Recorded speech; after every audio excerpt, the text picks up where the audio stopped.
ಬೆಳಗಾವಿ ಜಿಲ್ಲೆಯಲ್ಲಿ ಮಳೆಯ ಅಬ್ಬರಕ್ಕೆ ಜನಜೀವನ ಸಂಪೂರ್ಣವಾಗಿ ಅಸ್ತವ್ಯಸ್ತವಾಗಿದೆ. ಈ ವಿಷಯಕ್ಕೆ ಸಂಬಂಧಿಸಿದಂತೆ ಒಂದು ಬ್ರೇಕಿಂಗ್ ನ್ಯೂಸ್ ಲಭ್ಯವಾಗ್ತಾ ಇದೆ. ಬೆಳಗಾವಿ ಜಿಲ್ಲೆಯಲ್ಲಿ ಮಳೆಯ ಅಬ್ಬರಕ್ಕೆ ಬೈಲಹೊಂಗಲದಲ್ಲಿ ಜನಜೀವನ ಅಸ್ತವ್ಯಸ್ತ.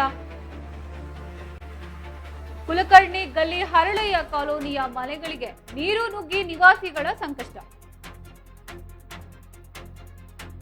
ಬಸ್ ನಿಲ್ದಾಣದ ಬಳಿ ನೀರಿನ ಸೆಳೆತಕ್ಕೆ ಬೈಕ್ಗಳು ಕೊಚ್ಚಿ ಹೋದ ಘಟನೆ.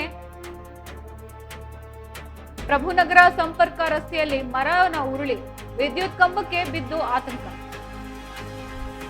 ಗ್ರಂಥಾಲಯದಿಂದ ಸಂಗೊಳ್ಳಿ ರಾಯಣ್ಣ ವೃತ್ತದವರೆಗೆ ರಸ್ತೆ ಜಲಾವೃತ ಆಗಿದ್ದು ಟ್ರಾಫಿಕ್ ಜಾಮ್ ಉಂಟಾಗಿದೆ. ಇನ್ನು ಕಾಯಿಪಲ್ಯ ಮಾರುಕಟ್ಟೆಯಲ್ಲಿ ವ್ಯಾಪಾರಿಗಳಿಗೆ ಭಾರಿ ನಷ್ಟ ಸಂಭವಿಸ್ತಾ ಇದೆ. ಇನ್ನು ಹಣ್ಣು ತರಕಾರಿ ನೀರು ಪಾಲಾಗಿದೆ. ಇನ್ನು ಅಮಟೂರು ಬಾಳಪ್ಪ ವೃತ್ತ, ಇಂಚಲ ಕ್ರಾಸ್ ಸೇರಿ ಹಲವು ಪ್ರದೇಶಗಳು ಸಂಪೂರ್ಣವಾಗಿ ಜಲಾವೃತಗೊಂಡಿದೆ.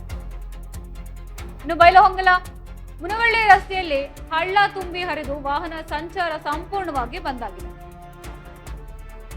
ಇನ್ನು ಚರಂಡಿ ಸ್ವಚ್ಛತೆ ಕೊರತೆಯಿಂದ ರಸ್ತೆಗಳಲ್ಲಿ ಹೊಳೆಯಂತೆ ಹರಿದ ಮಳೆ ನೀರು. ಮಳೆಗಾಲ ಆರಂಭದಲ್ಲೇ ಬಯಲಾದ ನಗರದ ಮೂಲಸೌಕರ್ಯದ ವೈಫಲ್ಯ.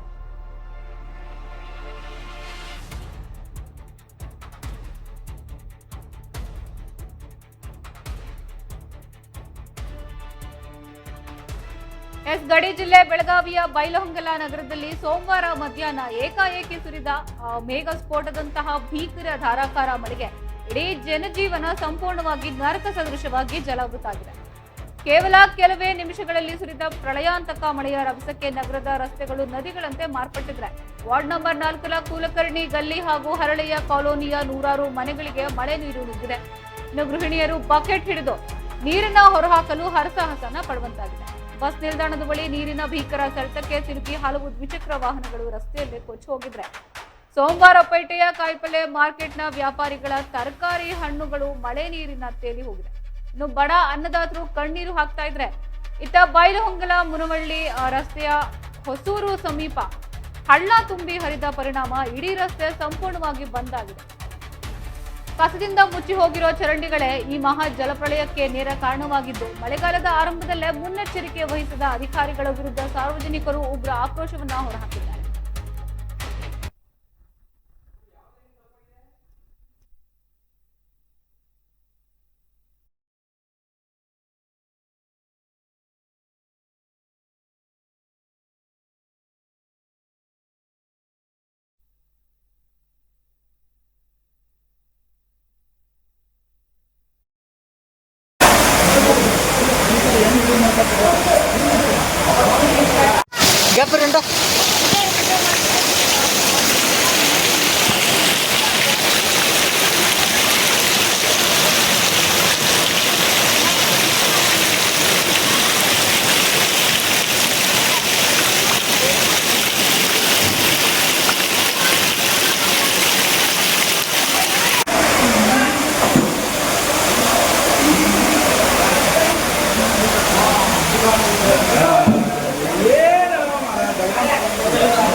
ಈ ವಿಷಯಕ್ಕೆ ಸಂಬಂಧಿಸಿದಂತೆ ಇನ್ನಷ್ಟು ಮಾಹಿತಿ ನೀಡೋಕೆ ನಮ್ಮ ಸ್ಥಳೀಯ ವರದಿಗಾರರಾದಂತಹ ನಾಗನಗೌಡ ಪಾಟೀಲ್ ಅವರು ನಮ್ಮ ಜೊತೆ ದೂರವಾಣಿ ಸಂಪರ್ಕದಲ್ಲಿದ್ದಾರೆ. ನಾಗನಗೌಡ ಪಾಟೀಲ್ ಅವರೇ, ಹೇಳಿ, ಅಲ್ಲಿ ಹೇಗಿದೆ ಪರಿಸ್ಥಿತಿ? ನಾವು ವಿಜುವಲ್ಸ್ ಅಲ್ಲಿ ನೋಡ್ತಾ ಇದೀವಿ, ಮಳೆ ನೀರು ಬಂದು ಕೊಚ್ಕೊಂಡು ಹೋಗ್ತಾ ಇದೆ. ಅಲ್ಲಿ ಇರೋ ಜನ ಆ ಬೈಕ್ ನ ಹಿಡ್ಕೊಂಡು ಹೋಗದಿರೋ ತರ ತಡಿತಾ ಇದಾರೆ. ಹೇಗಿದೆ ಅಲ್ಲಿ ಪರಿಸ್ಥಿತಿ? ಪ್ರತಿಶ ಏನು ನಿನ್ನೆ ಸುರಿದಂತ ಧಾರಾಕಾರ ಮಳೆಯಿಂದಾಗಿ ಜನಜೀವನ ಅಸ್ತವ್ಯಸ್ತಗೊಂಡಿರುವುದು ಬೈಲಹೊಂಗಲ ನಗರದಲ್ಲಿ ಏನು ಬಹುತೇಕ ಜಲಾವೃತಗೊಂಡಂತ ದೃಶ್ಯಗಳು ಕೂಡ ಕಂಡು ಬಂದಿರುವುದು.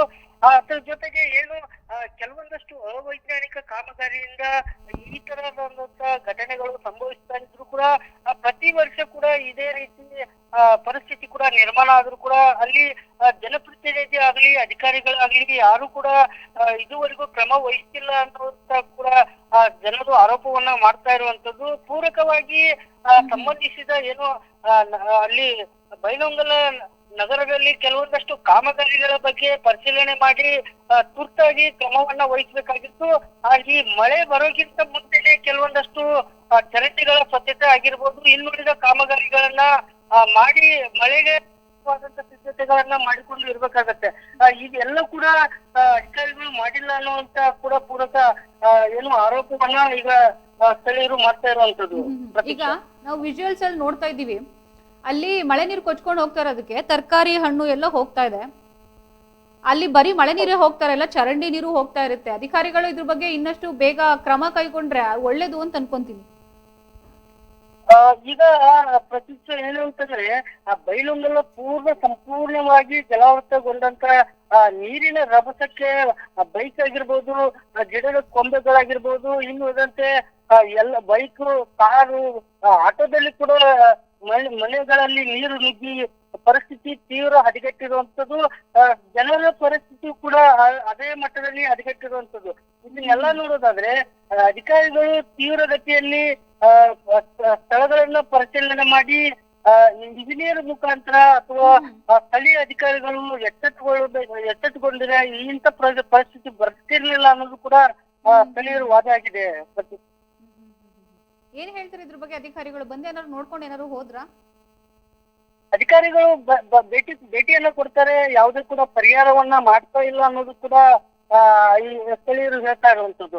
ಪ್ರತಿ ವರ್ಷ ಕೂಡ ಇದೇ ರೀತಿ ಆಗ್ತದೆ. ಬಸ್ ಸ್ಟ್ಯಾಂಡ್ ಹಿಂದ್ಗಡೆ ಆಗಿರ್ಬೋದು, ಕೆಲವೊಂದಷ್ಟು ನಗರ ಪ್ರದೇಶ ಮುಖ್ಯ ರಸ್ತೆಯಲ್ಲಿ ಕೂಡ ಜಲಾವೃತಗೊಂಡಿರುವಂತದ್ದು ಪ್ರತಿ ವರ್ಷದ ಇದು ಅಧಿಕಾರಿಗಳು ಸ್ಥಳ ಪರಿಶೀಲನೆ ಮಾಡ್ತಾರೆ. ಅದೇ ಕಾರ್ಯರೂಪಕ್ಕೆ ಇದುವರೆಗೂ ಕೂಡ ಯಾವುದೇ ಒಂದು ಇಲಾಖೆ ಅಧಿಕಾರಿಗಳು ಕೂಡ ಬಂದಿಲ್ಲ ಅನ್ನುವಂತ ಮಾತನ್ನು ಕೂಡ ಹೇಳಿರುವಂತದ್ದು.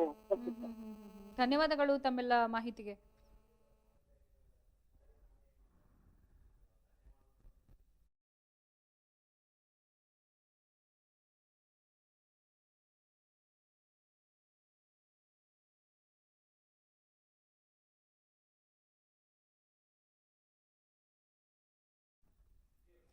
ಏನಂದ್ರೆ ಬೆಳಗಾವಿ ಜಿಲ್ಲೆಯ ಬೈಲಹೊಂಗಲ ನಗರದಲ್ಲಿ ಸುರಿದ ಭೀಕರ ಮಳೆಗೆ ನಗರಸಭೆಯ ಇಂಜಿನಿಯರ್ಗಳು ತಲಹರಟೆ ಲೆಕ್ಕಾಚಾರ ಹಾಗೆ ಮಹಾ ನಿರ್ಲಕ್ಷ್ಯವನ್ನ ಮತ್ತೊಮ್ಮೆ ರಹಸ್ಯವಾಗಿ ಬಯಲು ಮಾಡ್ತಾ ಇದ್ದಾರೆ. ಏನಂದ್ರೆ ಹೊಸ ಬಸ್ ನಿಲ್ದಾಣ ನಿರ್ಮಾಣವಾಗದಾಗಿಂದ ಸ್ವಾಭಾವಿಕವಾಗಿ ಮಳೆ ನೀರಿನ ಹರಿವಿನ ಮಾರ್ಗ ಸಂಪೂರ್ಣವಾಗಿ ಬಂದ್ ಆಗಿದ್ರೆ ಸಮರ್ಪಕ ಚರಂಡಿ ನೀರು ನೇರವಾಗಿ ಕುಲಕರ್ಣಿ ಗಲ್ಲಿ ಮತ್ತೆ ಪಾಟೀಲ ಗಲ್ಲಿ ಹಾಗೂ ಕೋಲಕಾರ ಗಲ್ಲಿಗೆ ನೂರಾರು ಮನೆಗಳಿಗೆ ನುಗ್ತಾ ಇದೆ. ಇದರಿಂದ ಆಕ್ರೋಶಗೊಂಡ ಸ್ಥಳೀಯ ಯುವಕನೊಬ್ಬ ರಭಸವಾಗಿ ಹರಿತಾ ಇದ್ದ ಕೆಸರು ಮಿಶ್ರಿತ ಮಳೆ ನೀರಲ್ಲೇ ರಸ್ತೆಯಲ್ಲಿ ಕುಳಿತು ನಡೆಸಿರೋ ಕಣ್ಣೀರಿನ ಪ್ರತಿಭಟನೆ ಇಡೀ ನಗರದ ಮನ ಕಲಕುವಂತಿದೆ. ನಾವು ಆಲ್ರೆಡಿ ಅದನ್ನ ವಿಜುವಲ್ಸ್ ಅಲ್ಲಿ ನೋಡ್ತಾ ಇದೀವಿ. ಅಂದ್ರೆ ಏನಂದ್ರೆ ನಾವು ಪ್ರಾಮಾಣಿಕವಾಗಿ ತೆರಿಗೆ ಕಟ್ಟಿದ್ರು ಕೂಡ ತಮಗೆ ನರಕ ಯಾತನೆ ಸಿಗ್ತಾ ಇದೆ. ಇನ್ನು ಪ್ರತಿ ಮಳೆಗೆ ಕೂಡ ಲಕ್ಷಾಂತರ ಮೌಲ್ಯದ ದವಸ ಧಾನ್ಯ ಪೀಠೋಪಕರಣಗಳ ಹಾಳಾಗ್ತಾ ಇದೆ. ಇನ್ನು ಮನೆಗಳಲ್ಲಿ ವಿಷಕಾರಿ ಹಾವು ಚೇಳುಗಳು ನುಗ್ತಾ ಇದೆ.